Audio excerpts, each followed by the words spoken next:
Okay, good afternoon, everybody.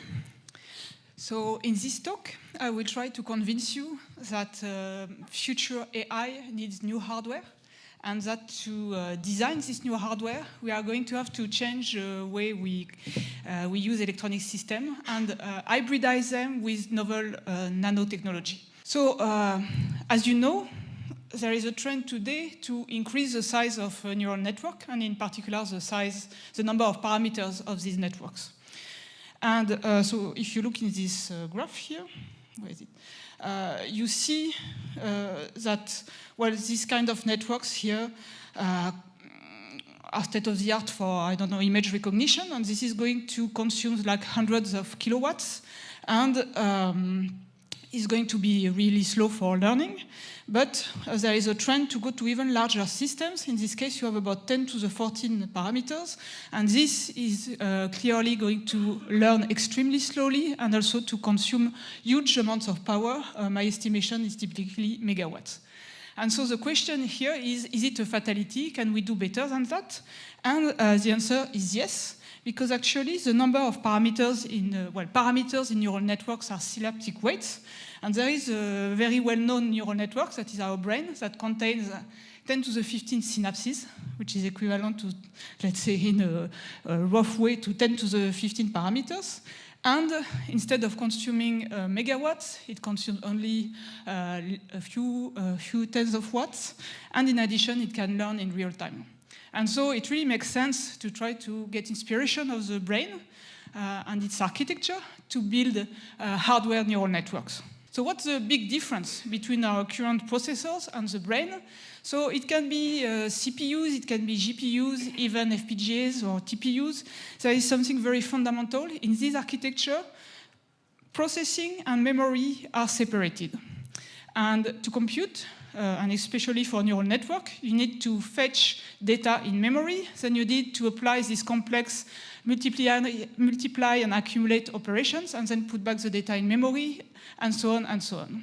And the thing is that because of this separation between memory and processing, you really need to move the data, and this actually consumes huge amount of energy. In the brain, it's extremely different. In fact, roughly again, you can say that neurons are doing the processes and that synapses are carrying the memory. And actually, as you can see on this sketch here, neurons and synapses are really entangled in biology. And so you can say that, in fact, synapses are directly holding the memory for neurons. And thanks to this architecture, the brain has this very, very low power consumption.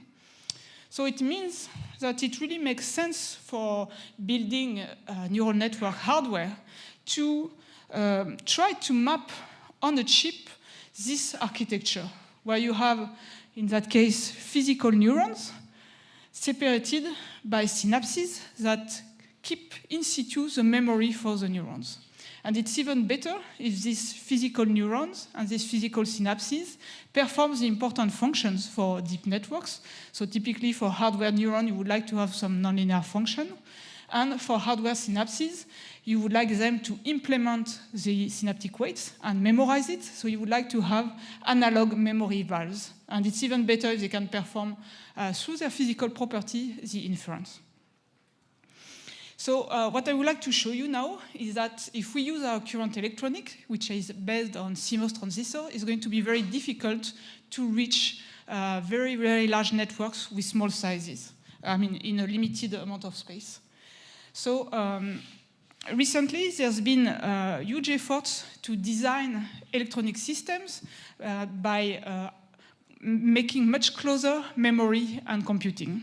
And so there is a very beautiful example, which is the IBM chip called True North that have been developed in 2014. And here you can see the architecture of the chip. You see that you have small modules. In these modules, you see some green parts and some purple part. The green part is the neuron, and the purple part is the memory. So you see that here you have a modular architecture where memory and computing are very close together. And thanks to this novel design, this chip can run neural networks for some kind of toy task with extremely low power consumption, only 20 milliwatts per centimeter square, which is order of magnitude lower than our current processors. So this is very beautiful. However, there is a caveat to this. First, as I said, this kind of chip can only run toy tasks. And in addition, it cannot learn. The training has to be done in a regular computer, and then the weights are computed, and then after that loaded in these memories here. How come that a chip that has, as you can see here, 5 billion transistors, so it's really a state-of-the-art of what you can do with our current electronics, cannot do more than that? Well, the answer is the following. Our current electronics is based on transistors. Transistors are extremely small. They are nanoscale elements, but they are just a switch, and they do not have a memory. And neurons and synapses are much more complicated than that. So in order to make neurons and synapses with transistors, you need to assemble tens or hundreds of transistors together. And in the end, it's going to take a lot of space on the chip. So CMOS neurons or CMOS synapses typically have this kind of dimensions between 10 to 100 micrometer, let's say, diameter. So why is it a problem? Well, if I take these dimensions and I say, okay, I want to build a network that has the same size as the brain. So let's say I want 10 to the 11 neurons and 10 to the 15 synapses. And I say, okay, now with our electronics, we do mostly things in 2D. So it's going to be a big flat circuit. Well, in that case, the calculation is simple. Even without the interconnection between these elements, it's going to be a circuit with 300 meters of diameter. So you see, it's way too much. And this is why, if we really want to dream to build very small chips, like 1 centimeter square, which have very low power and contain 100 millions of neurons and synapses, and can run neural network in real time, if you make the calculation, it's very simple. Each neuron and each synapse, each physical neuron, each physical synapse has to be much smaller than 1 micrometer in diameter. What does it mean? It means that we need nanosynapses and we need nanoneurons. And to do that, we need to rely on novel nanotechnology. So it's a very exciting field. Many people are working on this, and there are many possibilities. Here I'm just going to focus, try to show you what we are doing in my lab. We are exploring neural network architecture based on magnetic elements. And first, I'm going to show you how we can make magnetic nanoneurons. So the idea is the following. Our nanoneurons are based on a device that is called the magnetic tunnel junction. These magnetic tunnel junctions here is the small pillars. They are the basic element of magnetic memories that are developed today. So these memories are called spin-torque magnetic random access memories. There are already prototypes which have a capacity of gigabits. So it means that you can put several billions of these objects on a chip and interface them with CMOS. Okay, and so these magnetic tunnel junctions, they are based on 2 stacked magnets, very small magnets, so they can be as small as 10 nanometer, separated by a thin barrier of insulator. And so when we use them as a memory, we just use the fact that a magnet has poles, and the north pole can point in one direction or the other, and this is equivalent to storing a 0 or 1. But for making neurons, we had the following idea. In fact, when you send a continuous direct current through these structures, what's happening is that the electrical current first goes through this magnet. By going through this magnet, it's going to acquire some spin, and this spin, it can transfer it to the top magnet. And so the top magnet is going to start to spin like a compass, and it can do like that sustained precessions. And these precessions, they occur, the spin is going to precess at, it can be at gigahertz, 10 of gigahertz. And what is interesting is that these devices, they are called magneto-resistive. So a change of magnetization, a change of spin is translated into a change of voltage across these small objects. This is what we measure here.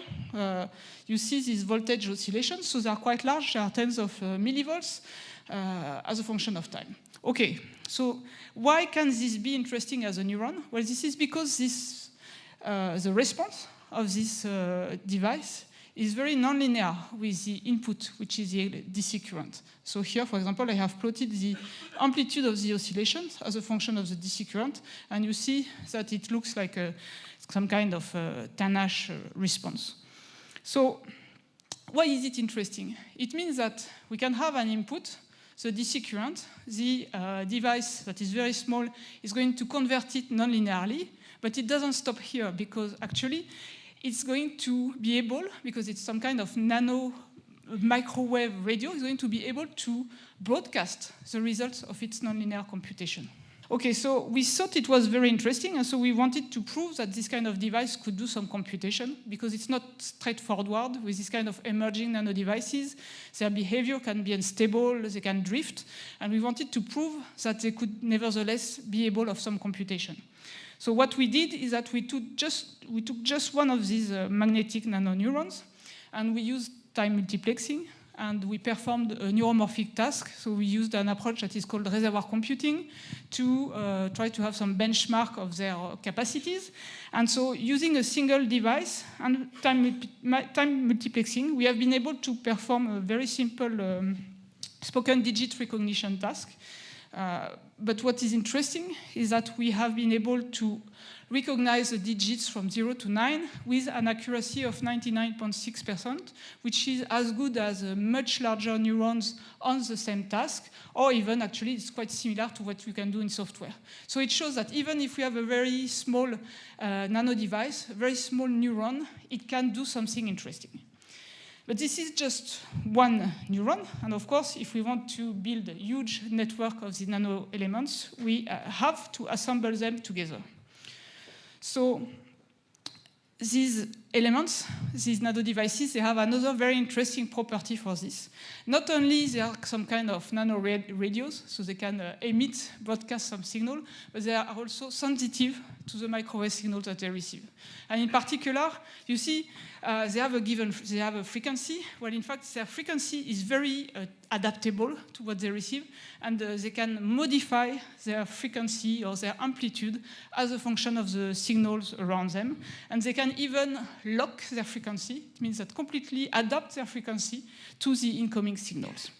And so, you see, they are like radio receivers. And so we can try to use this kind of property to build some kind of neural network where here the neurons are these nano elements, these magnetic nano radios and emitters and receivers, and to interlink them through these microwave emissions.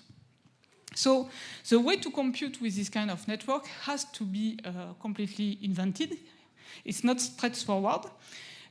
In the following, I'm going to show you a very toy task where we have used the following idea. We said, okay, what could be the equivalent of a synapse in that case? Well, imagine that this neuron here has a given frequency, and it is driving this other one. Well, if the synapse is strong, their frequency are going to be close because this one is going to synchronize to this input. On the contrary, if this neuron is not driving this one strongly, well, their frequency difference is going to be large, and they are just going to oscillate at their own frequencies. So as I was telling you, we wanted to test this idea. So to go further from one neuron to a little bit more, we have emulated in hardware this neural network here. So we have 4 magnetic nano oscillators. These two inputs here are done with some microwave sources. And we are going to try to classify this time a database of spoken vowels that you can find on the internet. And we are going to try to use these synchronization properties of the oscillators to compute. So I will try to show briefly how it works.